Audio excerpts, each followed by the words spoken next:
Malapit na matapos ang investigasyon sa pork barrel at Malampaya fund scams ayon po kay Justice Secretary Laila De Lima.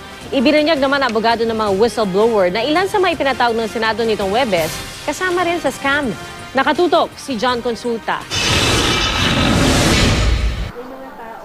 Ibinunyag ni Atty. Levito Baligod na sangkot din daw sa pork barrel at Malampaya fund scams ang ilang resource persons mula sa ilang government-owned and controlled corporation na humarap sa Senado nitong Huwebes.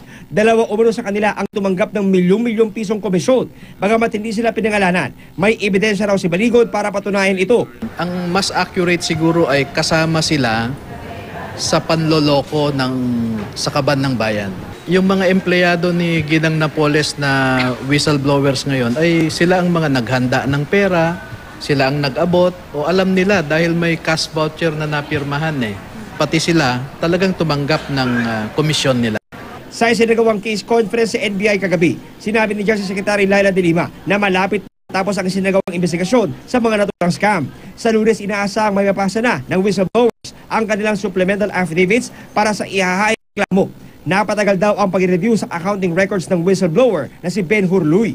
Mahigit 2,700 pages daw kasi ang records mula 2004 hanggang 2010. Ang bawat transaksyon daw umaabot ng 10 hanggang 1 milyong piso. Hindi naman maaabutan ng nag-resign na NBI Director na si Donatus Rojas ang pagkatapos ng investigasyon.